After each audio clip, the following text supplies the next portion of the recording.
And it's baseball season. You know what that means? That's right. That means it's time for the greatest rivalry in all of sports. And no, we're not talking about that asshat Yankee-Red Sox rivalry. No, we're talking about the oldest rivalry in all of baseball. We're talking about the most balanced rivalry in all of baseball. The one rivalry where one team doesn't consistently pound the living hell out of its inferior and otherwise overmatched opponent. Thus, shaming their fans into a history of embarrassment and failure. Even forcing some fans to ponder the idea that they might actually be cursed. This is baseball we're talking about here, not an episode of Bewitched. If your team can't win a title for like 85 years, it's probably because they suck ass, not because some gypsy got pissed off that you traded away your best player.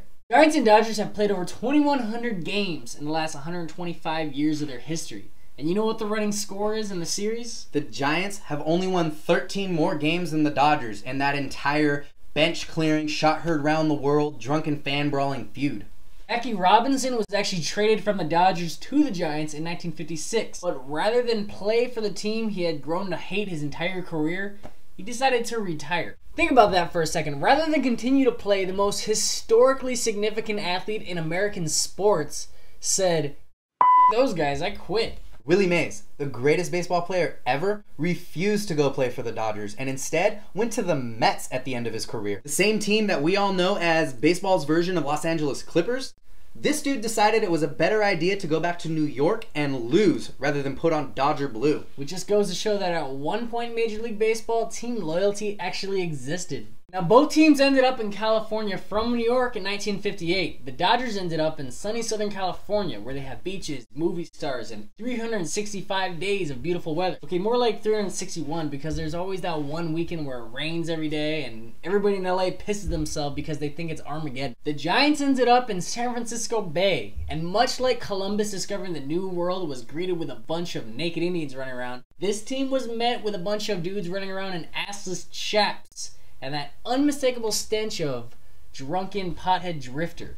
Going to a Dodger game can be the most despicable display of human nature imaginable. These people are so out of control, they're not even allowed to tailgate at the stadium. No, Dodger fans will fuck you up. Perhaps the Giants' most successful period in San Francisco came in the late 1990s, early 2000s, sending out teams that us MLB fans like to refer to as the Baroid era. The entire game plan for the Giants went something like this. Barry swag to the plate, Barry hit the ball, Barry act like a pompous ass, fans leave after Barry's last at bat, pseudo-trucker redneck Rod Beck shuts the door. Probably sucks that any significant achievement your team has accomplished in the past 20 years is eventually going to be erased by Major League Baseball. But at least those Giants teams had character. Nowadays I'm lucky if I can tell two players in your team apart. And that's if I don't get them confused for Horatio Sands. Which one's the overweight immigrant? Wait a minute.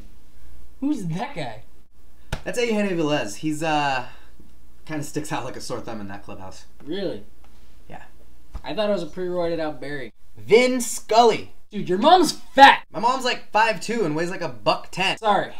I just get really defensive when you talk about Vin Scully. I'm actually not even gonna go there. I'd probably get jumped walking down Figueroa if I ever talk smack about that guy. If you really want to talk announcers, don't make me bring up John Miller's undying efforts to bring back Tommy Bahama button-ups and cul-de-sac hairdo. But I gotta say, he is a pretty good announcer. We do have some pretty good announcers, right? Yeah, but you know what one of us has that the other doesn't? A stupid mascot.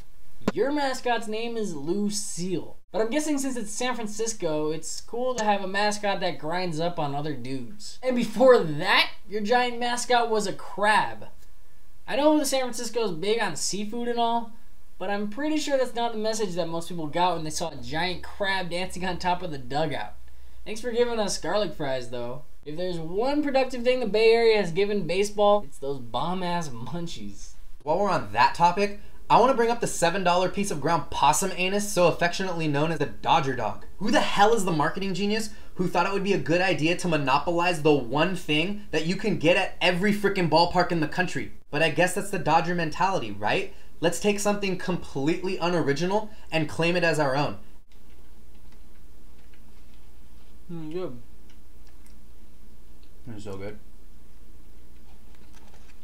The team still sucks, though. I hate you, dude.